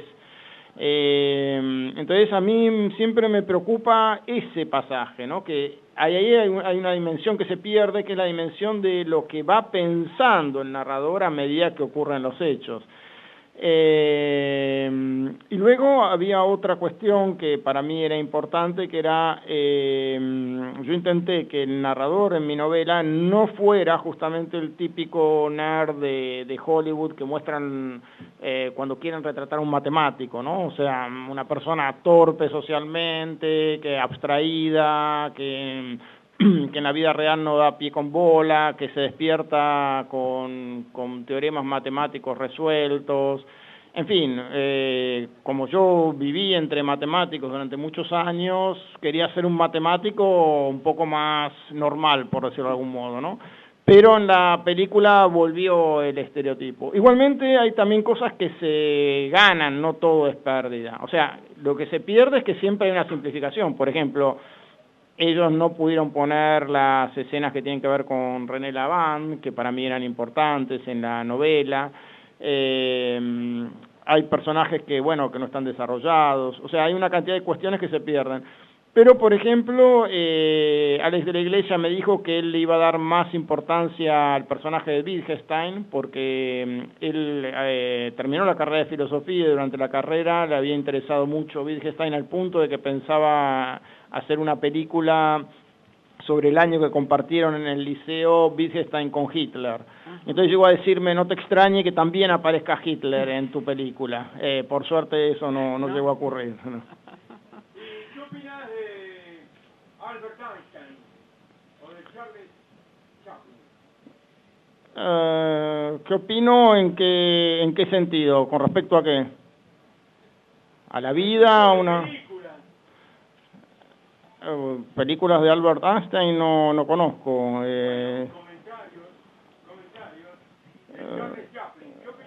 Algunas películas me han gustado y otras las veo con un poco de distancia ahora, ¿no? Porque el humor de él fue muy imitado a posteriori. ¿Cómo? ¿Muy imitado? Imitado, no, imposible, claro. Bueno. Bueno, continuamos con otra pregunta que queríamos hacerle a Guillermo. El año pasado Guillermo ganó un premio muy importante, además de todos los premios que ganó, que ya los leyeron, ¿no? Que es infinito, ¿no? Bueno, no sé si infinito, pero ha ganado la mayoría de los premios importantes, ¿no? Para la literatura en nuestro país. Y el año pasado ganó un premio en Serbia, que no voy a poder reproducir el nombre porque es complicado. Sí, yo tampoco lo podría reproducir. Y llamativamente la literatura argentina, y por lo que las notas, ¿no? De los diarios, los medios así lo dijeron, ha tenido como una especie de boom en un país como Serbia, por ejemplo. Y me interesaba preguntarle, a raíz de esto, que nos cuente un poco más qué pasa con una obra y por qué suceden estas recepciones de obra en lugares insospechados tal vez, y puntualmente, y también qué pasa con la traducción, ¿no? Si ese es un tema en el cual a vos como autor de la obra te interesa, la cuidás o simplemente dejás al azar del traductor cómo pueda llegar a traducirse, dado que sos uno de los autores más traducidos de la Argentina, ¿no? Sí. Bueno, sobre Serbia realmente es muy interesante. No ocurre solo en Serbia, también ocurre, por ejemplo, en países como Polonia. En general en países que tienen un solo idioma, que digamos que el idioma no se habla en otro lugar del mundo, ¿no? Entonces esos países forzosamente tienen que tener una cultura como abierta, que es la misma actitud que hay, creo yo, en la cultura argentina. Es nuestra cultura como lectores, somos lectores abiertos a la literatura de todo el mundo, ¿no? Y más después de Borges, ¿no? De las tesis de Borges, el escritor argentino de la tradición, etcétera. Así que han calado muy hondo. Nosotros tenemos siempre una mirada, digamos, también afín a lo experimentalista, ¿no? Me decía un editor en España, las novelas argentinas se reconocen porque son delgadas y difíciles, ¿no? O sea, son finitas y difíciles. Entonces hay una idea de la biblioteca del escritor argentino siempre es una biblioteca con obras argentinas, pero seguramente también con obras extranjeras, ¿no? En una época Esas obras podían ser la literatura rusa, la literatura francesa, la literatura inglesa, después la literatura norteamericana, es decir, todos tenemos una biblioteca de autores de otros países. Algo que no ocurre en lugares muy prestigiosos como ser Oxford, ¿no? Me ha pasado de estar cenando con personas que me dicen que no leen en otro idioma que no sea el inglés porque no confían en las traducciones. Imagínate si nosotros no leyéramos ruso porque no confiamos en los traductores. Es decir, hay una actitud diferente y una especie de tradición de lecturas diferente, ¿no? O sea, para mí muy notable, muy marcada. Y bueno, ¿qué pasa con Serbia? Que además ellos tuvieron un autor muy importante, que es Danilo Kiš, que es como si fuera Borges, posterior a Borges, por cierto, pero muy similar en cuanto a la manera de escribir, de tratar con tradiciones literarias, de impostar, digamos, registros literarios de otras culturas.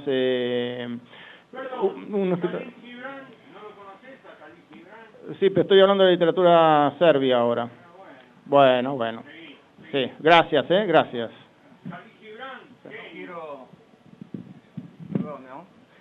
No quiero interrumpir esto, pero ahora no está abierto para todavía. Le comento, es una conversación entre el señor escritor y la señora. Muy bien, gracias.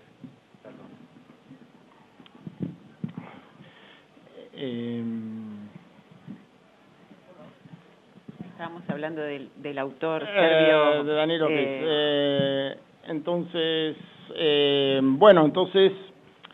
Y hay otra cuestión importante que lo vi tanto en Serbia como en otros países de los Balcanes y, como digo, en Polonia, que es que los traductores son personas muy cultas, ¿no? O sea, muy dedicadas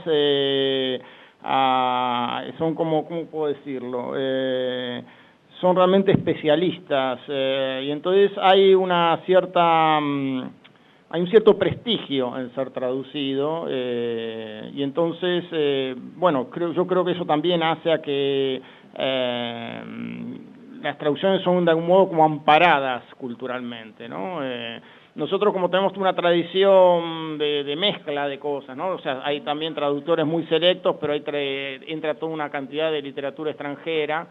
Ellos, como son pocos los traductores, son muy respetados, son profesores universitarios, entonces hay una especie de circuito cultural con la traducción que me parece que hace que se difunda de cierta manera, ¿no? La literatura de otros países.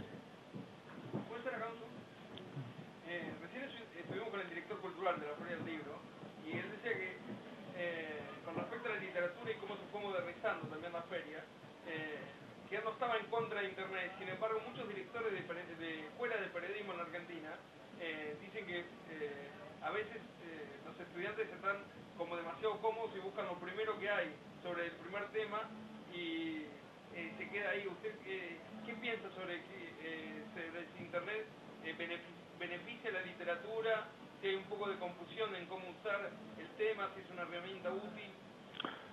Sí, sin duda me parece una herramienta muy útil y en general lo que ocurre es que está todo y el problema es dónde encontrar de algún modo la guía, es decir, si uno va a Wikipedia en una cantidad de temas, me parece una especie de buena primera entrada para un tema, pero siempre está la necesidad de cotejar, sobre todo en temas que sean controvertidos políticamente.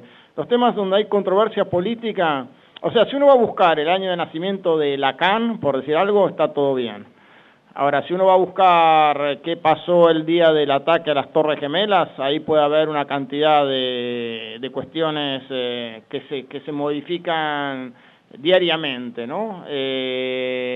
Entonces, depende de los temas, puede ser una especie de puerta de ingreso. Luego hay dentro, lo que pasa es que hay que como encontrar como en las bibliotecas, hay que encontrar cuál es el anaquel preciso, ¿no? Por ejemplo, hay dentro de Internet, hay redes específicas, que son, por ejemplo, hay una parte que es Google Scholar. Entonces, uno puede buscar papers matemáticos sofisticados y que no están al alcance de cualquier biblioteca de matemática, entrando en Internet. O hay colecciones de libros disponibles, como por ejemplo la Biblioteca Gutenberg, entonces que ya están de algún modo codificados, digitalizados para que cualquiera los pueda leer. Entonces hay una cantidad de recursos, pero hay que saber dónde ir, ¿no? Si uno va siempre al Rincón del Vago, se queda, digamos, con lo que está allí. Por eso sería interesante que los profesores también pudieran hacer una especie de recorrido itinerario, ¿no? Sí, ¿qué opinas del Martín Fierro? Martín Fierro, bueno, es un libro que a mí me interesó mucho y de hecho lo leímos... Se lo están llevando, pero no. Lo que sí uno puede decir es que cada vez que vengo a la Feria del Libro tengo esta experiencia. No falla. Bueno, en función... Sí. Scholar, sí. Después está el tema de que si los libros son pagos o no, ¿no? Bueno, yo debería estar en contra de que los libros sean gratuitos en Internet, pero a la vez veo que la parte positiva de eso, y creo que es una tendencia a la larga irreversible, o sea, tiene que ver con la democratización de los libros y me parece que a largo plazo lo que va a ocurrir, del mismo modo que los portales de películas han impactado, digamos, en los grandes estudios, y hay una cantidad de películas de gran estudio que ya no se va a poder hacer, ¿no? Me parece que, bueno, va a ocurrir que los escritores pronto no van a poder vivir de los derechos de sus libros, pero como tan pocos escritores viven de los derechos de sus libros, el daño va a ser mucho más imperceptible. Hay una frase que se le atribuye a Borges, que sinceramente creo que no es de Borges, pero que igual es interesante porque la escucho siempre en estos ámbitos, ferias del libro, espacios de promoción de lectura, que dicen que Borges dijo que el verbo leer, como el verbo soñar o como el verbo amar, no se le puede aplicar el verbo imperativo, ¿no? Leer. No creo que sea de Borges, pero bueno, quería preguntarte cuál es tu posición respecto de esta disciplina ya casi extendida que es un poco la promoción de la lectura, el imperativo leer, ¿Cuál es tu opinión, cuál es tu postura al respecto como autor de obra literaria y también como lector, ¿no? Borges tenía esa idea de que el encuentro con el libro tenía que ser puro hedonismo, ¿no? O sea, que él decía que no había persistido en libros que no le habían interesado y tiene unos cuantos párrafos sobre esa cuestión. Yo tengo un ensayo que se llama Elogio a la dificultad, donde defiendo un poco la tesis opuesta, en este sentido, que todos los que leemos y hemos leído desde la infancia, nos encontramos en algún momento con libros que nos parecen hasta cierto punto impenetrables, oscuros, extraños con respecto a lo que habíamos leído hasta ese momento. Pero bueno, eso también le pasa a los chicos cuando están en un juego de computación y pasan al siguiente nivel, ¿no es cierto? Y hay una especie de desafío del chico que le gusta enfrentarse a lo difícil. O sea, hay un elemento también de placer en enfrentar y conquistar lo difícil. Lo saben los alpinistas, ¿no es cierto? O sea, ¿a quién se le ocurre subir a la Concagua, digamos? ¿No es cierto? O sea, tiene que ser una persona que lo primero que le viene a la cabeza es enfrentar un desafío, un peligro, algo que sabe que va a ser difícil. Entonces, hay un placer también de lo difícil. Y además, en el caso de la literatura, no es gratuito, digamos. A veces la dificultad es lo que necesita el escritor para ir en profundidad. Es decir, si nos evitamos todas las dificultades de la lectura, seguramente siempre estaremos alrededor de la misma clase de libros. Me parece que uno tiene que leer no solamente con respecto a los gustos que ha desarrollado en la vida, sino también tratar cada tanto de ponerse a prueba con otras estéticas, con otros libros, y eso siempre lleva una dificultad de salirse del lugar más cómodo. Entonces, para mí hay algo de la dificultad que es importante en la lectura. Dicho esto, no aconsejaría que los profesores les inflijan libros imposibles a sus estudiantes. Trataría de ir un poco como van los libreros, tratar de ver qué clase de libro le interesó e ir llevándolos por ese lado hacia otros libros. Y de nuevo si lo mejor es el ejemplo con la práctica, o sea, si los padres no leen, difícilmente los chicos lean. Si los hijos no ven a los padres con libros, si los alumnos no ven a los maestros interesados en tal libro, los maestros no pueden comentar con ellos un libro, entonces difícilmente se interesen. Está la anécdota muy conocida de Cortázar, de que él empezó a leer por el fervor literario de un profesor de colegio. Esas son las personas que uno encuentra en general en la vida, o los padres, o un tío, un profesor, un librero, o un bibliotecario. Es decir, por eso también la importancia de las bibliotecas populares. Pero bueno, siempre uno tiene algo así como un Cicerone, ¿no?, en el camino de la literatura. Bueno, y para terminar, porque creo que ya estamos en el tiempo, Guillermo, nos gustaría que para aquella persona que todavía no ingresó a tu mundo, a tu obra, ¿cuál es la puerta de ingreso para...?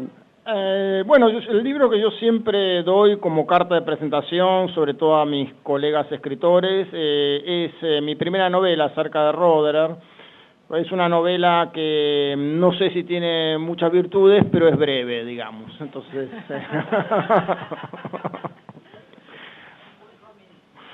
bueno, no sé si alguien tiene alguna inquietud, alguna pregunta. Recién nombró también, a veces también los profesores tienen que tener creatividad, ¿no? Porque exactamente. Palabra, como usted dijo recién, por ahí que asoció, que si los chicos pasan de nivel en un juego, hace que por ahí todo sea entretenido y quizá con una frase el chico puede prestar más atención a una clase de literatura o algo más, ¿no? Bueno, por ejemplo, si es un chico que está absorto con el tema de los juegos de computación, le pueden dar El inventor de juegos de Pablo de Santis, que tiene algo de ese mundo. Y también hay otros libros que están alrededor de El Código del Miedo. O sea, en fin, hay que apostar a que los chicos pueden leer mucho más allá de lo que uno se imagina, ¿no? A mí me preocupa a veces las lecturas que le dan a mi hija, porque las veo un poquito, voy a usar una palabra en desuso, pero la única que se me ocurre es ñoñas, ¿no? Como así los veo. Entonces los chicos también perciben pero esto no... como si estuvieran más allá de las lecturas que a veces le dan en el colegio. En una época no existía la literatura juvenil, los chicos directamente iban a enfrentarse con los clásicos o con libros clásicos por algún motivo, ¿no? Entonces, bueno, también hay que encontrar la manera de que lo que estén leyendo sea interesante. Y la prueba de que existe, digamos, la materia prima es la cantidad de chicos que se leyeron los mamotretos de Harry Potter, ¿no es cierto? O sea, eso es una prueba para mí contundente de que el problema no son los chicos, sino cómo pensamos o qué pensamos que deberían leer los chicos. Bueno, muchísimas gracias a todos por venir. El ciclo de charlas continúa mañana, ¿no es cierto? Toda la feria. Bueno, muchas gracias. Gracias a todos, ¿verdad?